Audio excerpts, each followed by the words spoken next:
Hello friends, welcome to defence matrix. तो Turkey द्वारा एक हाइपरसोनिक मिसाइल को इंट्रोड्यूस कराया गया है, जिसको लेकर टर्की से ज़्यादा इनका बिरादर मुल्क खुश है। तो इस मिसाइल का नाम है टाइफून और इसका ब्लॉक 4 वर्जन जो है ये अनवील किया गया है। तो टर्की द्वारा इसका प्रमोशन किया जा रहा है as an indigenous hypersonic missile. तो ये जो इनका ब्लॉक 4 वर्जन है ये मैक्सिमम मैक 5 की स्पीड को क्रॉस कर सकता है और वजन यहाँ पर 7 टन के ऊपर का है। बाकी यहाँ पर मल्टीपर्पस वॉरहेड्स डाले जा सकते हैं और इसकी रेंज ऑफिशियली रिवील नहीं करी गई है, पर 800 किलोमीटर के ऊपर की बताई जा रही है।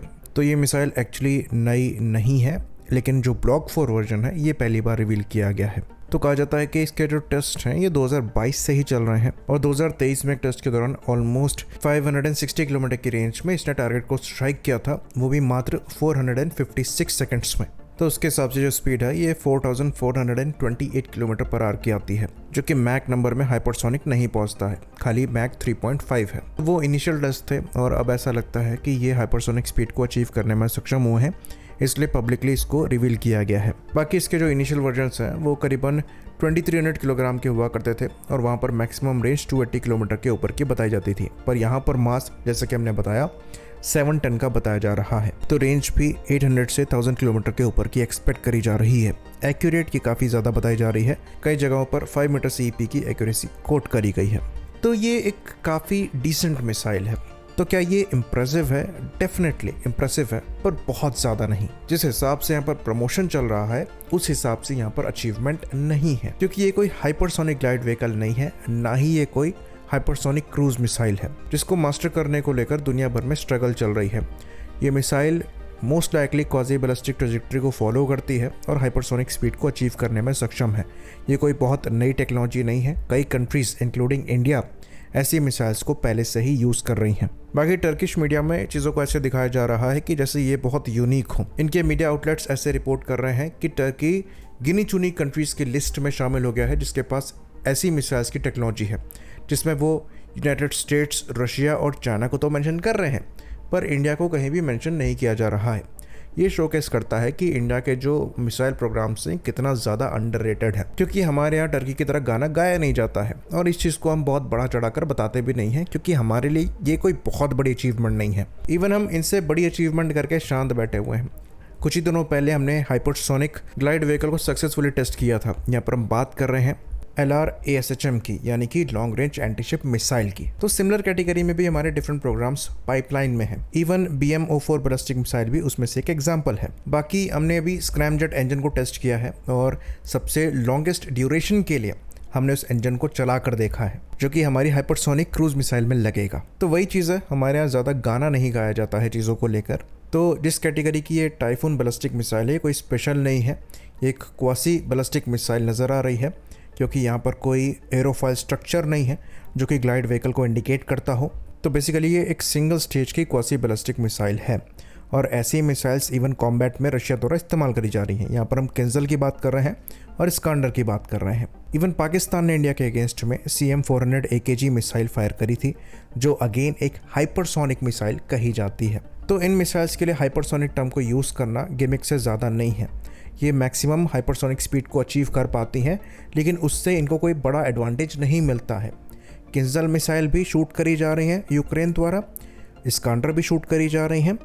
इवन पाकिस्तान की जो CM400 AKG मिसाइल थी उसको भी इंडिया ने शूट किया था। तो इन मिसाइल्स के लिए जो हाइपरसोनिक टर्म है ये गिमिक से ज़्यादा कुछ नहीं है। तो ये जिस फैक्ट है कि ये हाइपरसोनिक स्पीड को अचीव करती हैं और कुछ एडवांटेज इसका मिलता है, लेकिन जो पोटेंशियल एक्चुअल में हाइपरसोनिक स्पीड का है वो आपको हाइपरसोनिक ग्लाइड व्हीकल्स और हाइपरसोनिक क्रूज मिसाइल से मिलेगा, क्योंकि वो मिसाइल्स मनूवर्स करने में सक्षम होंगी, इसलिए उनको इंटरसेप्ट कर पाना बहुत ज़्यादा मुश्किल होगा, जो कि इस केस में नहीं है। बाकी बात करें इंडिया के पास इस कैटेगरी में क्या है, तो 2011 में ही हमने शौर्य मिसाइल को टेस्ट किया था, जो कि 6.2 टन वेट क्लास की मिसाइल्स हैं, मैक्सिमम मैक 7 के ऊपर स्पीड को अचीव करने में सक्षम है और 2000 किलोमीटर के आसपास की मैक्सिमम रेंज भी अचीव कर सकती हैं। और वो 2 स्टेज की मिसाइल है और क्वाजी बैलिस्टिक ट्रैजेक्टरी को फॉलो करती है। तो जो सिमिलर कैटेगरी में मिसाइल है वो हमने 14 साल पहले टेस्ट करी थी और उससे पहले हमने K-15 मिसाइल टेस्ट करी थी 2008 में ही, जिस पर ये बेस्ड है।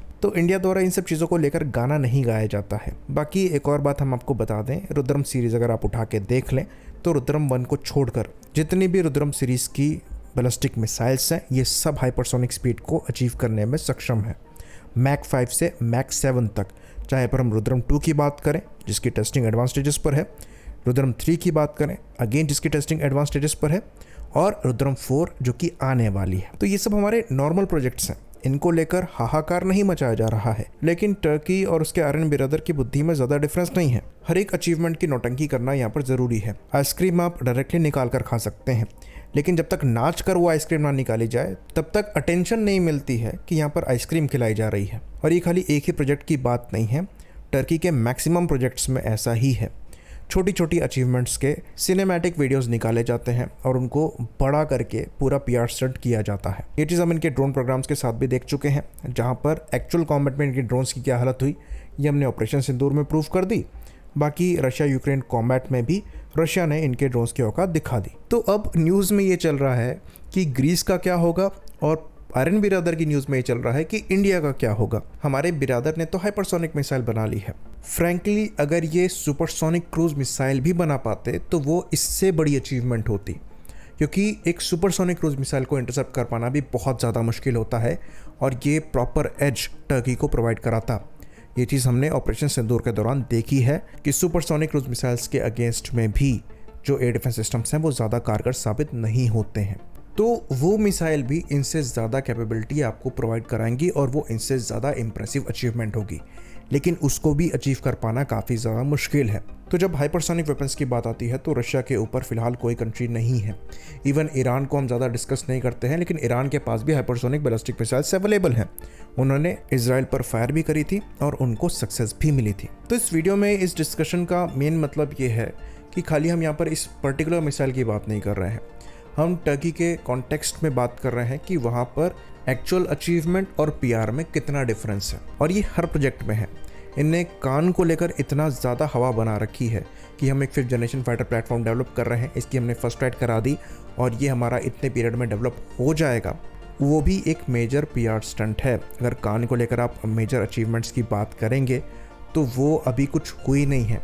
एक 5th जनरेशन फाइटर बनाना खाली एक ढांचे को उड़ाना नहीं है, ये एक कॉम्प्लिकेटेड चीज़ है। और अगर इनको ये प्लेटफॉर्म 2030 तक मिल जाता जैसा कि कहा जा रहा है, तो ये यूके से यूरोफाइटर टाइफून को प्रिक्योर करने की डील ना कर रहे होते, जो कि इनको उसी पीरियड के अराउंड मिलेगा। तो ये चीज़ डिस्कस करना बहुत ज़रूरी है कि टर्की की प्रोग्रेस कई मामलों में डिसेंट है पर कई मामलों में खोखली है। इंडिया की उसके कॉन्ट्रास्ट में बात करें तो हमारे यहाँ चीज़ें दिखती कम है, लेकिन हमने पर्दे के पीछे बहुत कुछ अचीव किया हुआ है। ऑल्दो इससे हम अग्री नहीं करते हैं, हमारा पर्सनली ये मानना है कि हमें अपने पीआर पर भी काम करना चाहिए, लेकिन टर्की द्वारा जो चीज़ें करी जा रही हैं वो ओवर है, उस लेवल पर भी जाने की रिक्वायरमेंट नहीं है। आई होप चीज़ें यहाँ पर क्लियर रही हो। इसी बात पर इस वीडियो को हम ख़त्म करेंगे। लाइक करिए, सब्सक्राइब करिए। जय हिंद।